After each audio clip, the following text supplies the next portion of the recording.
सभी किसान भाइयों को नमस्कार। किसान भाइयों, मैं गुरबाज सिंह विर्क, डिस्ट्रिक्ट करनाल, हरियाणा से अपने यूट्यूब चैनल किसान वीर पर आप सभी का हार्दिक अभिनंदन करता हूं।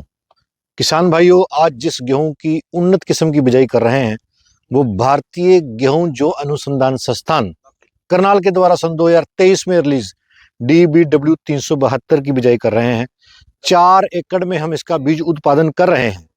पिछले साल हमारे पास लगभग 6.5 एकड़ में DBW 372 था और आज 8 नवंबर है सन 2024।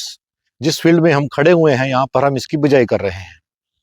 हमारा ये द्वितीय वर्ष है कि हम इसका बीज उत्पादन कर रहे हैं और किसानों में वितरण के लिए उपलब्ध रहेगा।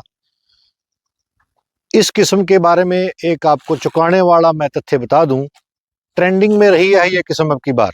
DBW 327 के बाद अगर कोई वैरायटी ट्रेंडिंग में रही है, अधिक प्रचलन में रही है, डिमांड में रही है, तो वो DBW 372 है। उसकी विशेषताएं मैं आपके साथ साझा कर रहा हूं। इसके बाद एक वीडियो और आपके साथ अपलोड करूंगा पैकेज ऑफ प्रैक्टिस DBW 372 की। ये तमाम किस्में आपके साथ रहेंगी।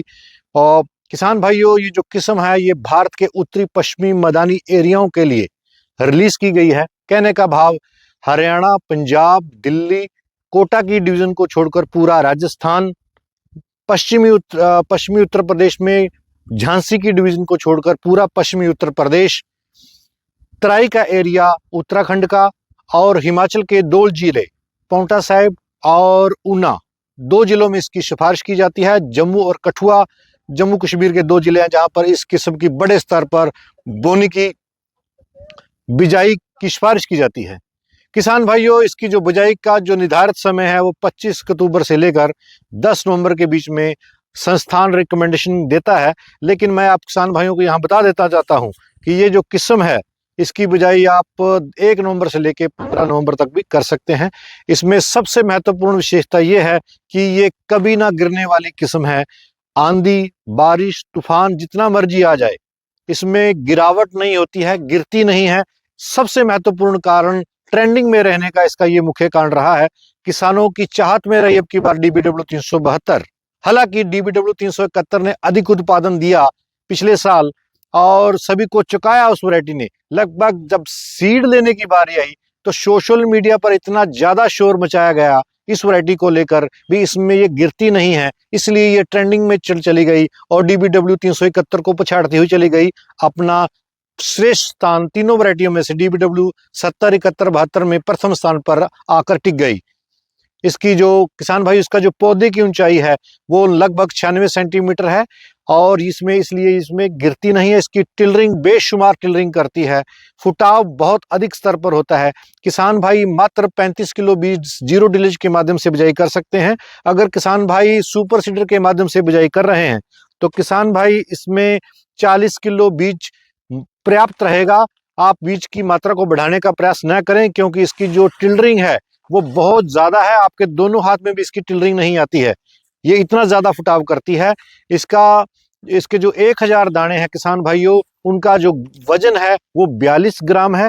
ये भारतीय गेहूं एवं जौ अनुसंधान संस्थान के जो निदेशक महोदय हैं डॉक्टर GP सिंह के मार्गदर्शन में, डॉक्टर CN मिश्रा, चंद्रनाथ मिश्रा के मार्गदर्शन में इस वैरायटी को रिलीज किया गया, विकसित किया गया है।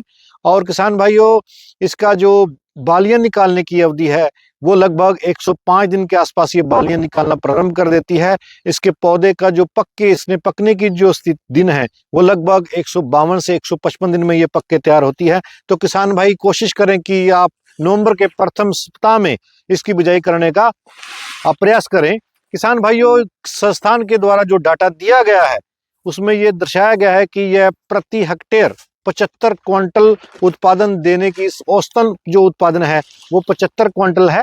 और किसान भाइयों, इसका जो अधिकतम किसान भाई उत्पादन ले सकते हैं वो 85 क्विंटल प्रति हेक्टेयर के हिसाब से उत्पादन आ जाता है। कहने का भाव यह है कि किसान भाइयों, जो मैं धरातल की बात करता हूं, ये संस्थान के डाटा मैंने आपके साथ साझा किए हैं। जो हमारा पिछले साल का अनुभव रहा है, हमने इसका उत्पादन 27 क्विंटल 18 किलो की एवरेज 6.5 एकड़ मिली है। ये अपने आप में बहुत बड़ा उत्पादन है।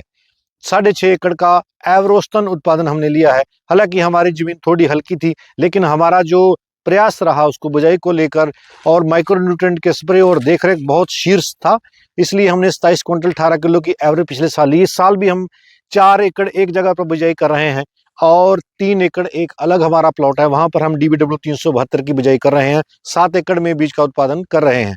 तो किसान भाई ध्यान दें, बिजाई करते समय इनका जो ये किस्में हैं, इसमें अपने 1.5 बैग DAP का आपने जरूर देना है और अन्य खाद नहीं डालनी है। अगर किसान भाइयों के पास डाई अमोनिया फास्फेट की उपलब्धता नहीं है तो किसान भाई NPK 12-32-16 का चुनाव कर सकते हैं। आप 12-32-16 NPK 2 बैग जीरो टिलेज के माध्यम से या सुपर सीडर के साथ बिजाई कर रहे हैं तो आप नीचे जरूर दें।